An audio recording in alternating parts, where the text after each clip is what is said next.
24 November 1971। দিনটি সাক্ষী হয় পৃথিবীর ইতিহাসে অন্যতম এক কিংবদন্তি বিমান হাইজ্যাকিংয়ের।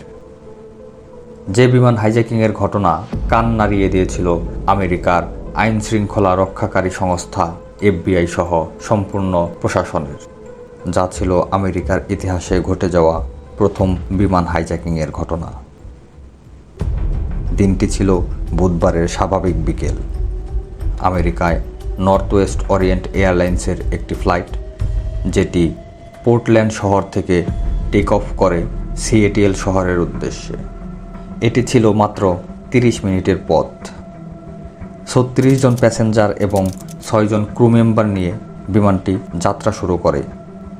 কিন্তু তখন পর্যন্ত বিমানের কেউই অবগত ছিল না যে তাদের সাথেই বিমানে রয়েছে এক দুর্ধর্ষ হাইজ্যাকার, যার নাম ছিল ডিবি কুপার। তিনি ইচ্ছা করেই বিমানের সবচেয়ে পেছনের সিটে বসেছিলেন। তার সিট নাম্বার ছিল 18E। বিমানটি যখন সিএটিএলের উদ্দেশ্যে যাত্রা শুরু করে, তার ঠিক 5 মিনিটের মধ্যেই হাইজ্যাকার এয়ার হোস্টেসকে ইশারা করেন। ড্যান কুপার একটি মৃদু হাসি দিয়ে এয়ার হোস্টেসের হাতে একটা কাগজের টুকরা দেয় এবং পড়তে বলে। শাফনার ছিলেন 23 বছর বয়সের এক যুবতী নারী। সে ভাবে লোকটি হয়তো তার সাথে ফ্লার্ট করছে। শাফনার তখন কাগজ খুলে লেখাটি পড়ে। সেখানে স্পষ্ট ভাষায় লেখা, "I have a bomb in my briefcase and I want you sit by me." শাফনার চুপচাপ কুপারের পাশে গিয়ে বসে, কিন্তু তার তখনও বিশ্বাস হচ্ছিল না কুপারের কাছে আসলেই বম থাকতে পারে। কুপার তখন তার ব্রিফকেস খুলে দেখায়।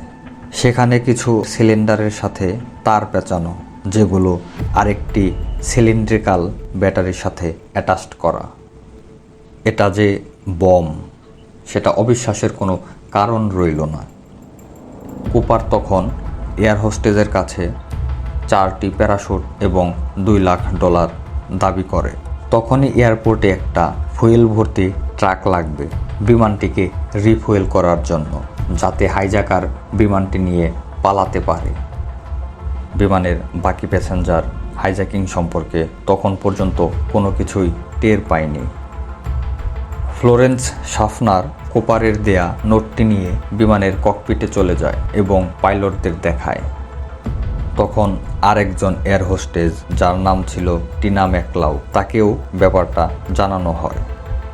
এরপর পরই পাইলট এয়ার ট্রাফিক কন্ট্রোলারের সাথে যোগাযোগ করে এবং হাইজ্যাকারের ডিমান্ড সম্পর্কে জানায়। খবরটি সাথে সাথেই এয়ারলাইন্স মালিক ডোনাল্ড নাইরুপের কাছে চলে যায়, কারণ তিনিই ছিলেন ডিসিশন মেকার। সাথে সাথেই তিনি চমৎকার একটি সিদ্ধান্ত নেন এবং বলেন তিনি হাইজ্যাকারের সব দাবি মানতে প্রস্তুত, কারণ বিষয়টা তার রিপুটেশনে গিয়ে লাগে। প্রবলেম বলতে যেটা ছিল সেটা হচ্ছে টাকাটা ম্যানেজ করতে একটু দেরি হচ্ছিল, যে কারণে পৌঁছানোর পরেও বিমানটি ল্যান্ড না করে আশেপাশের আকাশেই উড়তে থাকে। পাইলট তখন প্যাসেঞ্জারদের উদ্দেশ্যে অ্যানাউন্স করে বলে, কিছুক্ষণ যাবৎ খুবই ছোট একটা টেকনিক্যাল ডিফিকাল্টিস ফেস করছি, যে কারণে আমাদের ল্যান্ড করতে একটু সময় লাগছে। অবশেষে বিমানটি 5:46 সিএটিএল বিমানবন্দরে অবতরণ করে। বিমানটি হাইজ্যাকারের নির্দেশনা অনুযায়ী মেন টার্মিনাল থেকে একটু দূরে পার্ক করা হয়।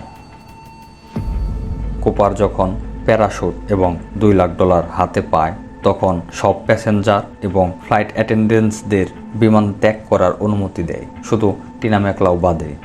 প্ল্যান অনুযায়ী বিমানটি রিফুয়েল করা হয়। বিমানে এখন শুধু 2 জন পাইলট, টিনা আর ড্যান কুপার। বিমানটি দ্বিতীয়বারের মতো উড়াল দেয়। কুপার তখন বিমানটিকে মেক্সিকো সিটির দিকে নিয়ে যাওয়ার জন্য বলে, সাথে 10,000 ফিট উচ্চতায়, এবং বিমানের উইংস পজিশন যেন 15 ডিগ্রি রাখা হয় আর স্পিড যত কম রাখা যায়, এইভাবেই ইনস্ট্রাকশন দেয় ড্যান কুপার। তারপর যা ঘটে সেটা জাস্ট আনবিলিভেবল, যেটা অনেক মুভির কাহিনীকেও হার মানায়।